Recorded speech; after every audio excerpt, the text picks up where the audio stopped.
Where should the shock come? Hello, I'm Malcolm Cox and welcome to Tuesday Teaching Tips, episode 133. And today we're talking about if you've got a shock factor, a surprise factor in your sermon, where should it come? At the beginning? In the middle? Near the end?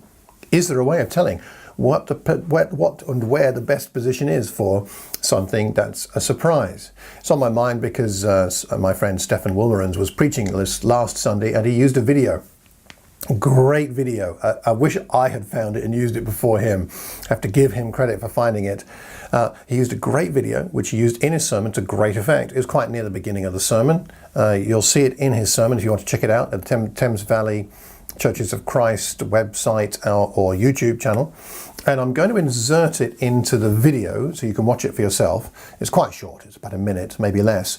If you're listening to the audio of this, then I'd encourage you to perhaps to pause the podcast and go to the link. I'll put the link in the show notes and you can just go watch it. It won't take you long, and then come back to this. And the question I've got is, where's the best position for something which is such a surprise? Now, the video is of the Croatian, some Croats who are firefighters, and they're watching a penalty shootout of their team in the World Cup.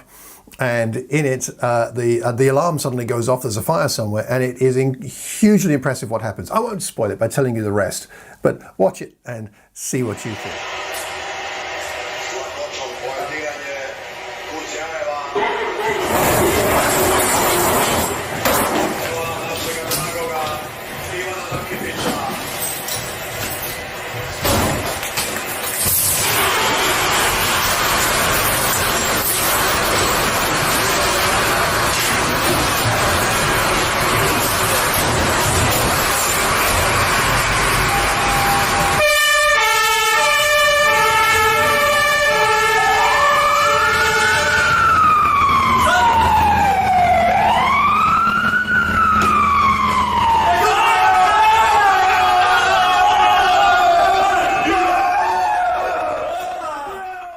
Now think about Jesus. He often shocked his audience by what he said and how he said it.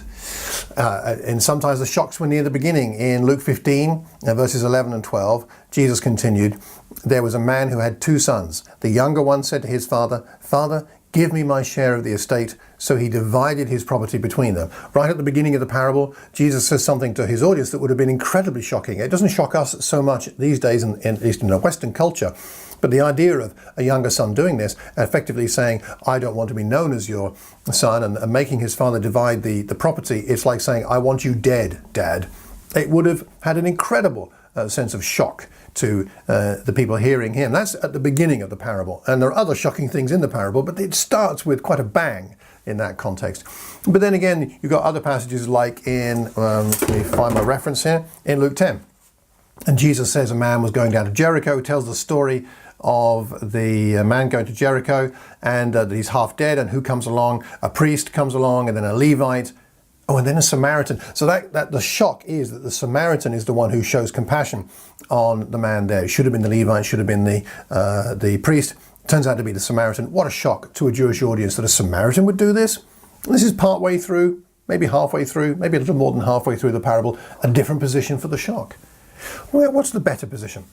I wonder what you think. So I'd like to know your thoughts on how we decide whether to put our surprise at the beginning, somewhere in the middle of the lesson perhaps, or somewhere at the end. Sometimes a shock at the end can be helpful. It's like a twist in a movie that surprises you. Like, well, actually, I better not mention any movies because you might not have seen them. I don't want to spoil it. But there are twists, aren't there? Sometimes near the end, and then everything makes sense.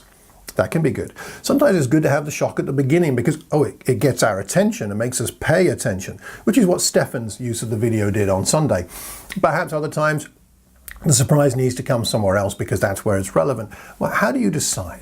I'd like to know what your thoughts are on this and what you've used, illustrations, videos, other things you've done that have provided a helpful surprise, a helpful shock to your audience. What have you done and why have you placed it where you have placed it? So please leave a comment anywhere you hear or see this recording. I'd love to know what you think. We need to learn from each other. We learn best when we learn in community. And if you can pass the link on to someone who might benefit, then please do. Hit the like button, the subscribe button, leave us a review in iTunes if you don't mind. And if you've got any suggestions for future topics, send them my way and I'll make a Tuesday teaching tip about them. Well, until the next time, I hope you have a terrific Tuesday and a wonderful week. Take care and God bless.